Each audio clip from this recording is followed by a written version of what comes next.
اس نے کہا نہ میں تمہیں کچھ بتاؤں گا نہ تم سے کچھ سنوں گا، تم اس بت خانے میں جاؤ، وہاں ایک شخص تمہارا بڑی بے چینی سے انتظار کر رہا ہے، وہی تمہیں کچھ سنائے گا بھی اور بتائے گا بھی۔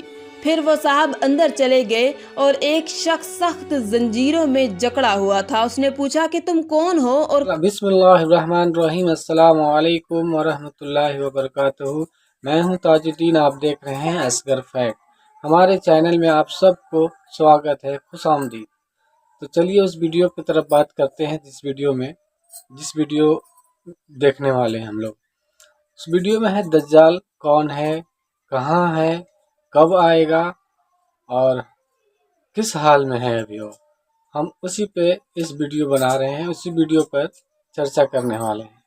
تو چلیے اس ویڈیو کی طرف چلتے ہیں، اور دیکھنے کے بعد ہمیں آپ ضرور بتانا دوستوں کہ یہ ویڈیو صحیح بنایا ہے یا پھر مکس کیا ہوا ہے۔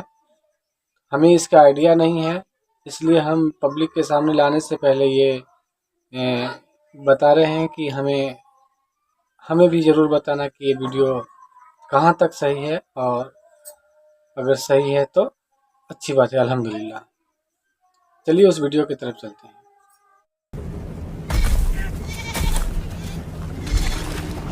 السلام علیکم ناظرین، آج کی اس ویڈیو میں بات کریں گے دجال کے ظہور کی، اور دجال کون ہے، کہاں ہے، دکھتا کیسا ہے اور ہے کہاں، اور وہ آ کر کیا کچھ کرے گا۔ بہت کچھ بتائیں گے آج کی اس ویڈیو میں، اس لیے ویڈیو کو پورا ضرور دیکھیے گا۔ ناظرین، یاد رہے کہ قیامت کی ایک بڑی علامت دجال کا نکلنا ہے۔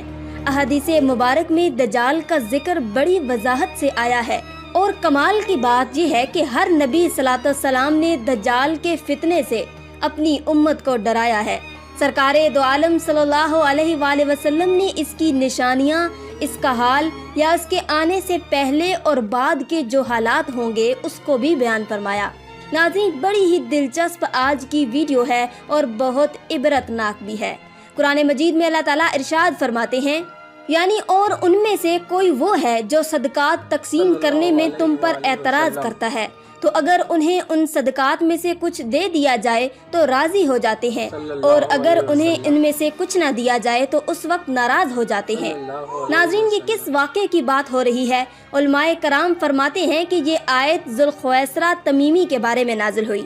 اس شخص کا نام خرقوس بن زبیر ہے، اور یہ شخص خارجیوں کا بانی ہے۔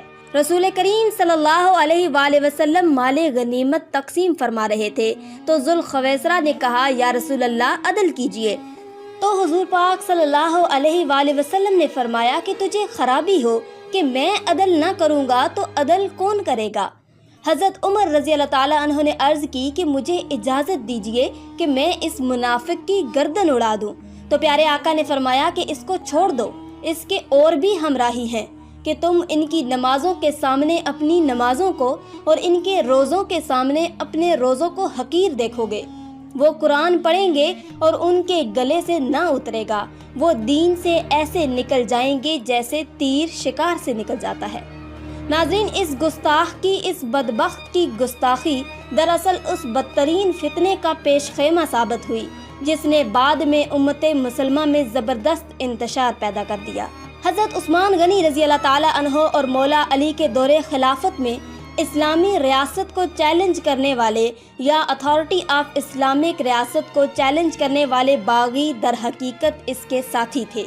جنگ صفین کے موقع پر جب حضرت علی رضی اللہ تعالیٰ عنہ نے ہر خرابی سے بچنے کے لیے تحکیم یعنی فالسی کے راستے کو اپنایا کہ چلو بیچ میں کوئی فیصلہ کر لیا جائے، تو پہلے تو خوارج نے اس کی حمایت کی، مگر جب یہ فیصلہ کر لیا گیا تو یہ خوارج اس کو رد کرتے ہوئے مولا علی کے لشکر سے بھی نکل گئے۔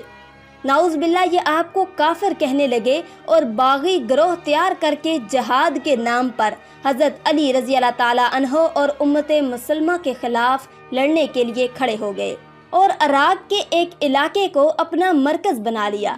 نفرت کا یہ عالم تھا کہ انہوں نے حضرت علی رضی اللہ تعالیٰ عنہ کے شہر کو بھی چھوڑ دیا اور جنگلوں میں، صحراؤں میں، پہاڑوں میں گھات لگا کر بیٹھ گئے، جہاں وہ اپنے مخالفین کو پکڑ کر ظلم و ستم کا نشانہ بناتے اور انہیں قتل کر دیتے تھے۔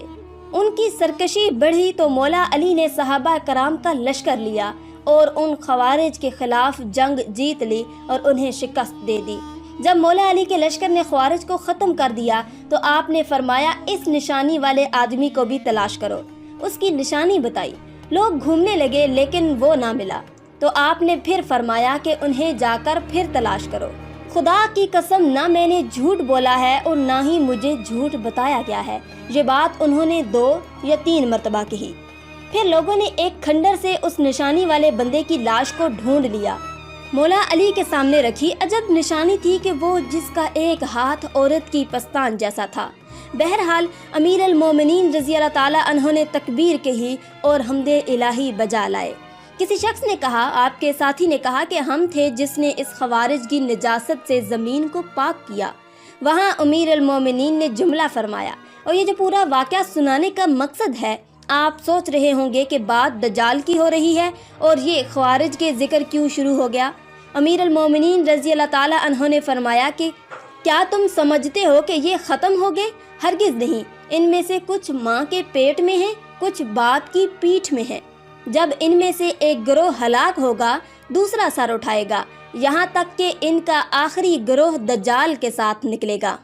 ناظرین، دجال ابھی آیا نہیں ہے اور کسی کو پتہ نہیں ہے کہ وہ اس وقت کہاں ہے، لیکن روئے زمین پر ایک صحابی ایسے گزرے ہیں جنہوں نے دجال کو دیکھا بھی ہے، اس سے ملاقات بھی کی ہے اور اس سے بات بھی کی ہے۔ جی ہاں، اس ملاقات میں کیا کچھ ہوا، کیا دیکھا انہوں نے، کیا سنا، آئیے پوری بات آپ کو بتاتے ہیں۔ حدیث مبارکہ میں ہے کہ پیارے آقا صلی اللہ علیہ وآلہ وسلم نے یہ پورا واقعہ بتایا۔ ایک مرتبہ پیارے آقا اچانک آپ نے صحابہ کرام کو جمع فرمایا اور خطبہ دینے کے لیے منبر پر تشریف فرما ہو گئے۔ یہ وہ ٹائم تھا جس میں عموماً حضور پاک صلی اللہ علیہ وآلہ وسلم خطبہ نہیں دیا کرتے تھے۔ صحابہ بھی حیران تھے کہ آج ایسا کیا ہو گیا ہے کہ پیارے آقا اس وقت خطبہ ارشاد فرما رہے ہیں۔ تو نبی پاک صلی اللہ علیہ وآلہ وسلم نے فرمایا کہ آج مجھے ایک ایسی خبر سنائی گئی ہے جس کی خوشی میں آج میں نے دن کو آرام نہیں کیا۔ پیارے آقا صلی اللہ علیہ وآلہ وسلم دوپہر کو کچھ آرام فرمایا کرتے تھے، کہا وہ بھی میں نہیں کر سکا اور میں نے چاہا کہ اس خبر میں تمہیں بھی شامل کر لیا جائے۔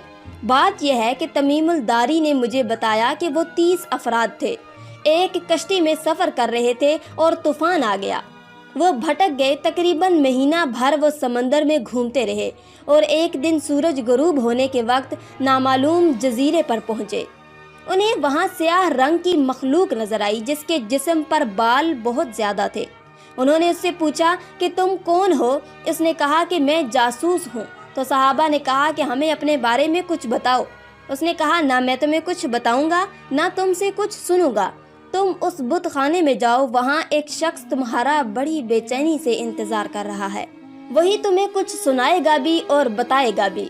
پھر وہ صاحب اندر چلے گئے اور ایک شخص سخت زنجیروں میں جکڑا ہوا تھا۔ اس نے پوچھا کہ تم کون ہو اور کہاں سے آئے ہو؟ تو صحابہ کرام نے جواب دیا کہ شام سے ہیں۔ اس نے کہا کہ عرب کا کیا حال ہے؟ اور ایک شخص وہاں پیدا ہو رہا تھا، اس کا کیا حال ہے؟ یعنی نبی پاک صلی اللہ علیہ وآلہ وسلم کے بارے میں پوچھا۔ صحابہ نے کہا کہ وہ اچھے حال میں ہیں۔ ابتدا میں ان کی مخالفت ہوئی لیکن اب تو پورے عرب پر غالب ہو گئے ہیں اور سارا عرب ایک دین ایک خدا کو ماننے والا ہو گیا ہے۔ اس نے کہا اچھا زاغر کے چشمے کا کیا حال ہے؟ تو انہوں نے جواب دیا کہ وہ بھی اچھی حالت میں ہے، لوگ اس سے پانی پیتے ہیں، اس سے کھیتی باڑی بھی کرتے ہیں۔ پھر اس نے پوچھا کہ امان اور بسان کی کھجوروں کا کیا حال ہے؟ انہوں نے کہا کہ اس سے ہر سال پھل آتا ہے۔ یہ سن کر اس شخص نے 3 چیخیں ماری اور بولا کہ میں دجال ہوں۔ آئیے ہم وہ باتیں بھی سیکھ لیتے ہیں کہ اس میں ہم کیا کر سکتے ہیں۔ جو کوئی مسلمان مکہ یا مدینہ میں ہوگا وہ دجال کے فتنے سے محفوظ رہے گا، کیونکہ دجال حرمین طیبین میں داخل نہیں ہو سکے گا۔ کہ جو مسجد اقصی یا مسجد طور میں ہوگا وہ بھی فتنہ دجال سے بچ جائے گا۔ حضور پاک صلی اللہ علیہ وآلہ وسلم نے فرمایا کہ جو سورت کہف کی پہلی 10 آیتیں یاد کرے گا وہ دجال کے فتنے سے محفوظ رہے گا۔ ناظرین آپ بھی سورت الکہف کی پہلی 10 آیات یاد کر لیں، اس کو یاد کر لیں، پھر آپ دجال کے فتنے سے محفوظ رہیں گے۔ علماء اور اہل حدیثوں کی روشنی میں یہ بات بیان کی اور فرمایا کہ پہاڑوں اور جنگلوں سے دور رہا جائے، کیونکہ دجال اکثر دیہاتوں میں جائے گا،